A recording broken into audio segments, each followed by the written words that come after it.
C'était un conseil extrêmement important qui intervient au lendemain de la procédure de désignation des nouveaux responsables des universités et grandes écoles. Et vous savez que dans le cadre de cet exercice, les dirigeants actuels qui ont été désignés avaient été soumis à la présentation d'un programme triennal de gouvernance.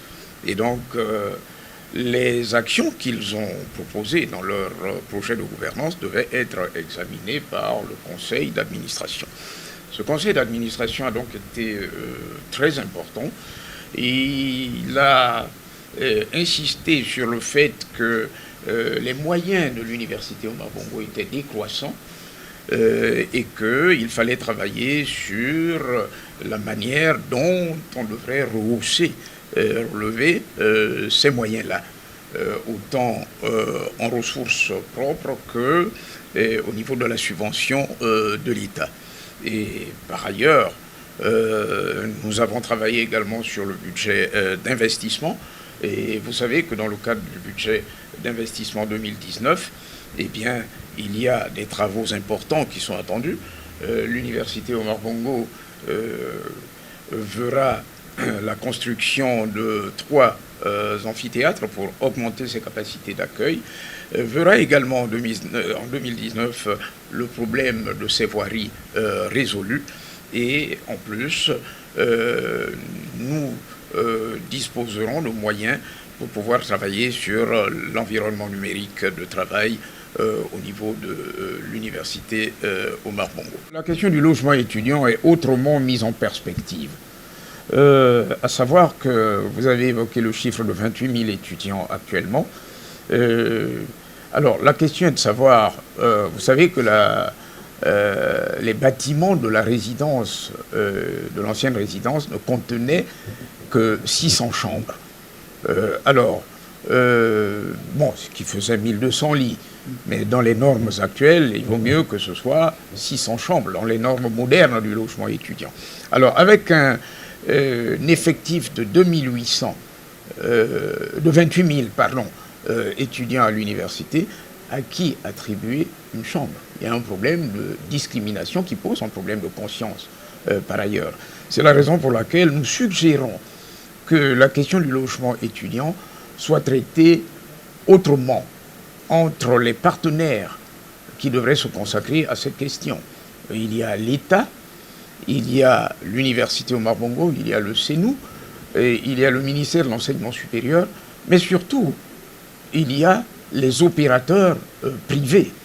Nous pensons que le moment est venu de délocaliser les résidences universitaires pour les installer à l'extérieur, hors des établissements d'enseignement supérieur. Nous avons besoin de revenir au niveau du budget de 2013 déjà, qui se situait au niveau de 5 milliards de francs CFA, qui était totalement alimenté d'ailleurs par la subvention de l'État. Nous avons besoin de remonter à ce niveau, ce d'autant plus que l'année 2019 est une année spéciale. Pourquoi? Parce que c'est l'année qui prépare 2020. Et vous devez savoir que 2020, c'est la célébration des 50 ans de l'université Omar Bongo. C'est un événement grandiose à travers la nation, tant la réputation de l'université Omar Bongo et sa contribution dans la formation des cadres de la nation est connue, qui aujourd'hui, au niveau de la fonction publique, n'a pas été à l'UOB. Je crois que la quasi-totalité des acteurs actuels, des fonctionnaires actuels, des employés actuels dans le secteur public et privé ont quand même appartenu un tant soit peu à l'université Omar Bongo. Nous avons l'intention d'y apporter des réponses de façon progressive. Et pour la présente année académique, nous souhaitons nous attaquer en priorité à la question des capacités d'accueil. Et c'est pour cette raison que nous envisageons la construction de 3 amphithéâtres à l'université Omar Bongo, un amphithéâtre à l'université des sciences de la santé, un amphithéâtre à l'Université des sciences et techniques Massoukou. Bien entendu, autour de ces projets vont s'en ajouter d'autres pour améliorer les conditions d'études des étudiants et de travail des enseignants-chercheurs. La subvention accordée aux universités s'inscrit dans le contexte général du budget de l'État, dont nous savons que ses capacités sont limitées, pour des raisons connues.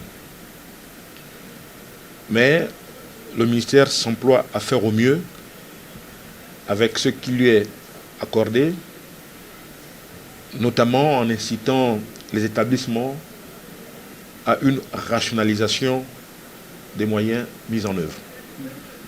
Je dois indiquer que les réformes auxquelles nous assistons aujourd'hui, qui sont allées notamment dans le sens d'une gouvernance nouvelle, participent aussi de cet effort de faire en sorte que les moyens disponibles, qui sont, il faut le reconnaître, loin des attentes, eh bien, mais que ces moyens puissent permettre de résoudre progressivement les problèmes rencontrés, puisque ces problèmes ne peuvent pas être résolus d'un seul coup. Il faut le faire de façon progressive.